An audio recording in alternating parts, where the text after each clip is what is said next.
In the words of Ron Swanson, there's only one thing I hate more than lying: skim milk, which is water that's lying about being milk.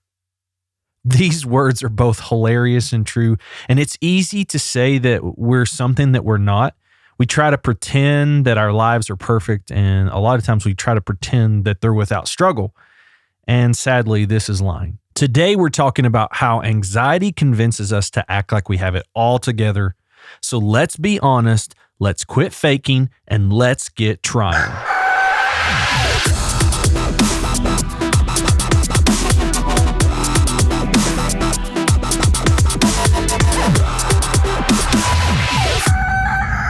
Welcome to this episode of the Anxious Pastor Podcast. Today, we're continuing our 3-episode series on being anxious and faking it. And in our last episode, we talked about hiding our pain. Now, pain is the root cause of our insecurities. It breeds our anxiety. And I feel that it's important for us to take a couple minutes and recap what we talked about in our last episode. And if you haven't done it already, I hope you'll still go back and take a listen to that last episode. But here are a few of the key points that we covered. So it's like this: pain leads to insecurity, and insecurity leads to lies we believe. Lies we believe leads to self-medication or numbing. Do you try and fake your way through life, hiding all that's really underneath the surface? I challenge you to take a real hard look at yourself and ask the question, what's really going on deep inside me? So to do this, I want you to answer these 2 questions about yourself. Number 1, are you afraid that you are not good enough? Number 2, do you feel like you are loved? I thought it would be good for us to have an idea of some of the things that we discussed in the last episode so that we could work off of that and move forward with today's topic. And now this episode in particular, we're addressing how we fake it when we're trying to be someone that we're not. And this is probably the more obvious episode in this series, not because it's less important, but because we get away with it the most. And think about this for a second. Each of us at some point have struggled with trying to be someone that we're not, especially out of our anxiety. So if our pain is the root of our faking it, then being someone that we're not is the vehicle our pain uses to mask ourselves. I'm probably the master of trying to be someone I'm not, and because this happens in my own life, it causes me to be confused about who I really am. Have you ever stopped, and this is something I had to do, have you ever stopped and sifted through your character? You know, take inventory of the attributes you display on an everyday basis. Are there some qualities there? Are there some qualities about yourself that make you ask the question, how did that get there? Well, jealousy is one of the things that has came out of my pain. Growing up, I had a really good friend that was so cool. He wasn't like everybody else, and he wasn't an athlete or some mind-blowingly popular person, but he was an amazing artist. Even from my earliest memories of his drawings, I just remember being amazed at what this kid could do and could take from his mind and put on a piece of paper. He and I went to school together literally from kindergarten all the way through 12th grade. And particularly during our middle school years, I found myself becoming jealous of how people would respond to his artwork. See, the other side of the story is I wasn't too bad at drawing myself. So naturally, when someone got the attention over me, I can see now how I became jealous out of my insecurities. And I can trace back to that season of my life and how it made me try to be someone that I'm not. I tried to be better than my buddy and I tried to be the quote unquote artist, but ultimately I was just faking it so that I could fit in. And my friend was such a cool dude and didn't deserve my jealousy. So Adam, if you're listening to this today, I just want to say, I'm sorry. I'm sorry for my jealousy. I'm sorry for not encouraging your amazing gift. And I apologize. Isn't it funny how even as adults we struggle with the same things we did as kids on a playground? We all act like it's different now, but let's be honest, it's not. We want to feel wanted. We want to be liked. We want to fit in. I think this is probably the most relatable part of this faking episode, and here's why. We were designed to fit in. We were designed to be a part of the tribe, and if we don't fit in, we scratch and claw our way back into the tribe by any means necessary. When I'm anxious, my defense is on high alert, and it grabs for anything it can to survive. If I feel like I'm not fitting in, that's when humor or someone else's expense becomes my scapegoat. It helps take the focus off my pain and returns that feeling that I'm fitting in. Let's talk for a minute about humor. First off, I have to say that I believe humor is both therapeutic and life-giving when done in a healthy and uplifting way. My problem with humor resides when we use it to tear others down. When we use it to make ourselves look better at the expense of someone else. And can we be honest for a second? Please, let's just be honest. We all laugh at it. We're okay with someone being the butt of a joke, but they sure as heck better not make fun of us. Our current American culture kind of desensitizes us to what humor can do to a person. Shows like Saturday Night Live, sitcom shows, all those kind of teach us what we should think is funny. Again, I want to reiterate, I am not anti-humor or anti-media. Trust me, I love funny shows, funny movies, but I also have to evaluate what I'm consuming and what it's teaching me about how to love or not to love people. And if you're the victim of this type of humor, then you've probably felt alone. And I can tell you it's dangerously isolating when you don't feel like you fit in. We step out into the world and we want to be included and we want to be valued. But what does the world do in return? Well, sometimes it might actually give us validation, but a lot of the times it runs us through the ringer, and every day we're left weaker and weaker, asking the question, why did I even try? Broken humor will do this to you. So please consider if your humor is building others up or if it's destroying someone's world. And again, if you're a victim of this type of humor, speak up for yourself and treat people the way that you want to be treated. I have a man crush on Fred Rogers, aka Mr. Rogers, and I'm not afraid to tell you that. I think he was such a blessing to our generation, and I love this quote by him. It says, "Everyone longs to be loved, and the greatest thing we can do is let people know that they are loved and capable of loving." He doesn't say anything about tearing people down. He says everything about loving people. Another way we try to be someone we're not is by our use of knowledge. Now, when I say knowledge, I'm not talking about or just talking about how smart you are. While we can use that, I'm talking about how we use knowledge or information to make ourselves look good. One example of this would be gossip. You know, those water cooler conversations you have about Jane and her marriage, the conversations you have about how you heard your cousin lost his job, or even how your friend lost her baby. Never use someone's tragedy to protect yourself from your own. I want you to hear that. Never use someone's tragedy to protect yourself from your own. The saying, knowledge is power, is so true, and the burden of this power is that it can be dangerous. It's dangerous when we use it to make ourselves look important because we have a piece of information or news. I had a conversation with a friend of mine the other day, and they mentioned how they feel like so many of their friends use information and knowledge against them. If they knew something about you, they can hang it over your head or make themselves look powerful because they have that piece of information about you. This drives us to be untrusting, and it makes us not want to connect or share with anyone whom we can't trust. Don't use knowledge to deflect people away from your pain and onto someone else. And how about those people who are what we call one-uppers? Every time you tell a story, they have a better story. Some would argue that maybe they're just trying to relate with you, but it's obvious when someone is more concerned about what they can share than what you have to say. They're waiting for you to shut up so that they can talk.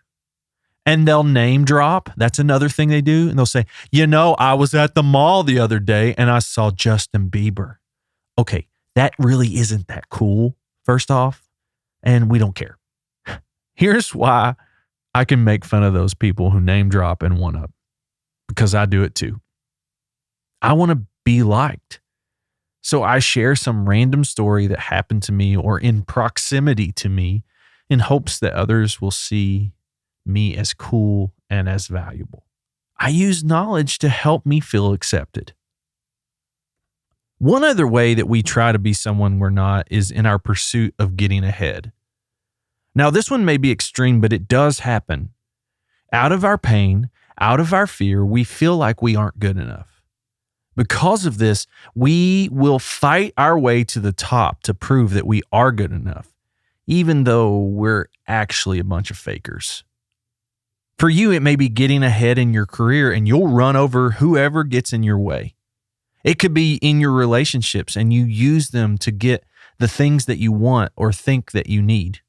Or it's the Joneses that live down the street who have always had the best Christmas lights and you have to beat them this year or your life is over. We continue to be someone we're not when we seek value and acceptance by any means necessary. So let's recap. Us fakers struggle with fitting in. And because of this, we use knowledge to help us feel loved. We also have a tendency to steamroll people just to get ahead and provide ourselves with validation. Now, like we mentioned in the last episode, we have to dig up the pain that drives us. It's the core of these faker tendencies that we have. And until we rid ourselves of the pain, we're going to keep coming back to feeling unaccepted or without love. And I think a way we can put some weed killer, for lack of a better term, on this pain is by practicing being genuine. And I can see the look on your faces now. Well, duh. Of course being genuine would help. But that's hard to do. Yeah, you're right. It is hard. It's harder than you think. And it's going to take a lot of work. But let's look at it because it's what's required. If pain were the sickness, caring for others would be the medicine I'd prescribe for us to use. That may be a letdown answer for you, but it works because it's fighting against our self-centeredness. So we have to care for others.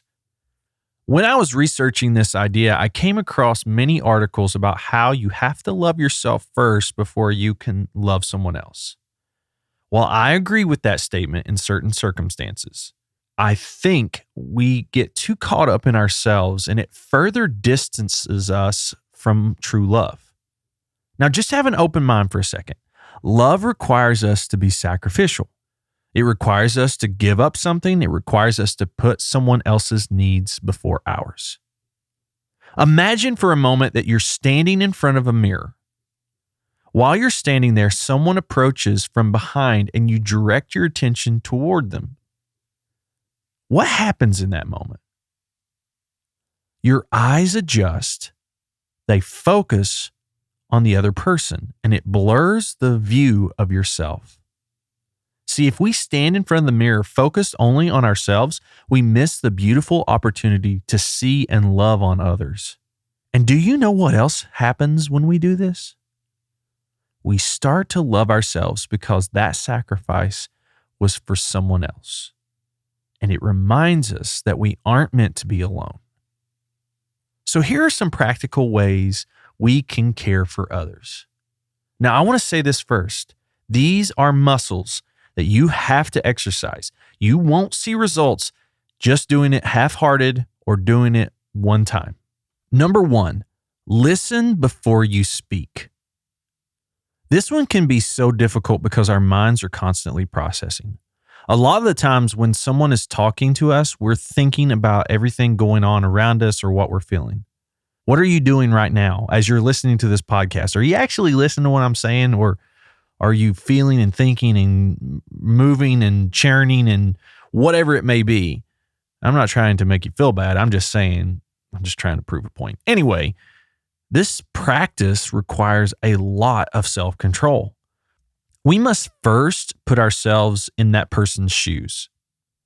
So if they're telling you a story about how someone betrayed them, then put yourself in their situation and sympathize with what it feels like to be betrayed. It's important to communicate that we care for what they're saying. So keep eye contact. This is so important. Be aware of what your posture is communicating. Studies say that 93% of all communication is nonverbal. And finally, make sure you're actually listening. Hear them out. Care about what they're saying. Don't worry about what you need to say next, because most people just want to be heard. They just want someone to listen. This can go a long way for both you and them. Number 2, celebrate life with others. I recently have been rewatching Friends on Netflix in my spare time. I was late to the Friends party. I didn't really watch the show when it was out, or even until a couple years ago. But during this time watching the show, there was something that stood out to me about how the characters interacted with one another. They truly cared about what was going on in each other's lives. When Ross went through a divorce, his friends were right by his side. When Joey got a role on a TV show, they were literally genuinely excited for him. Now I realize this is just a TV show, but maybe we could learn something from them. Maybe we should be a lot more invested in each other's lives. We should celebrate when someone has just had a baby like it was our own. We should praise couples who make it another year of marriage. We should be excited when someone gets a promotion at work. We all want to be loved, and we want to feel like we aren't doing this crazy journey alone. When I was in college, I had a friend named Daniel. He was an incredible guy, and man, this dude could sing. Daniel was the type guy that really didn't need a ton of attention. He was just a good friend, no drama or anything. One year in particular, he called me and asked me a random question. I picked up the phone, I said hello, and the first words out of his mouth were, "Do you like The Office?" I said, "What?"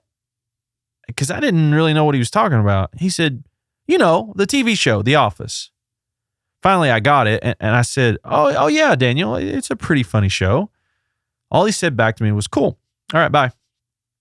And he hung up the phone.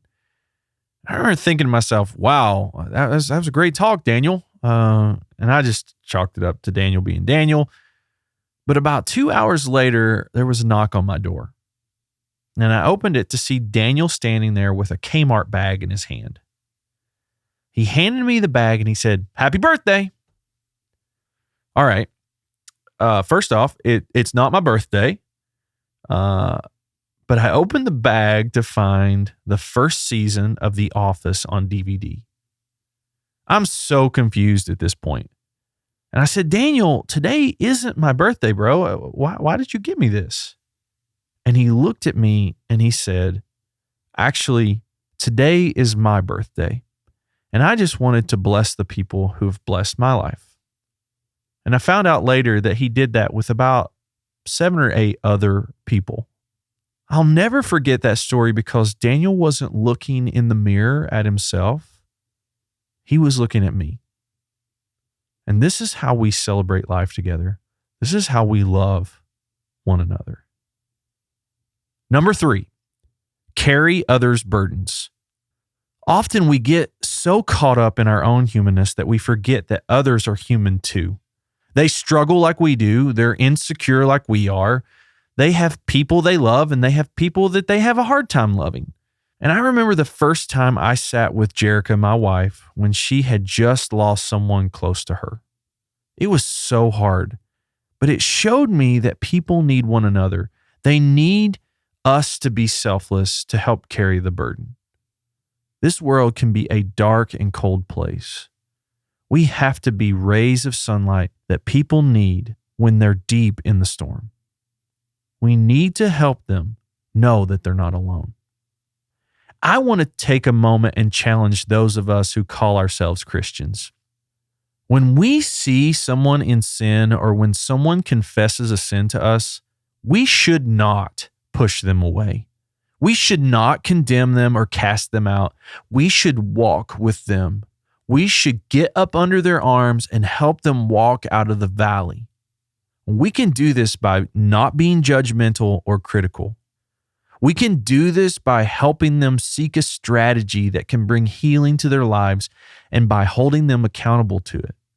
And that accountability is important. I'm not talking about letting people run all over you, but I am saying we have a tendency to throw people to the curb just because they're struggling. I believe all of these are ways that we can push back against the urge to try and be someone that we're not. I've definitely not mastered this, and I have had glimpses where I get to see who I really am. But I think it's so important for us to cling to that and fight the liar in our head telling us that we have to be someone else. As this episode is coming to a close, I want us to take a moment and just remember that oftentimes we aren't as bad as we think we are. Remember, pain leads to insecurity. Insecurities lead to lies we believe. Don't let those insecurities convince you that you're a lost cause. God has so much in store for your life if you let him. Let today be the day that you embrace the truth about who you really are and how blessed you are. Hear these words and take them to heart. This is from 1 John 3, 1 and 2. See how very much our Father loves us, for he calls us his children, and that is what we are. But the people who belong to this world don't recognize that we are God's children because they don't know him. Dear friends, we are already God's children, but he has not yet shown us what we will be like when Christ appears. But we do know that we will be like him, for we will see him as he really is. We were created in his image, and that's awesome to me. We don't need to be fakers, because who God made us to be is so much better than any faker we could try to be. Hey, as we finish up, I'm really needing your help. Getting a podcast out there for the world to hear is extremely difficult. You just don't realize there are so many podcasts out there, and for people to be able to find it, it can be really difficult. So here's how you can help. Please rate, please review, and please share this podcast on social media. And share it with your friends and family, even with your coworkers. I believe with all my heart, God wants people to hear that they're not alone, that anxiety is something that can be worked through. And I can't do this alone. I'm only one person, and I really need your help. Also, if you can join and share the Anxious Pastor community group that we have on Facebook, that's another way I believe we can build an honest, ongoing conversation. But we need people to join it, and we need people to participate in furthering the dialogue.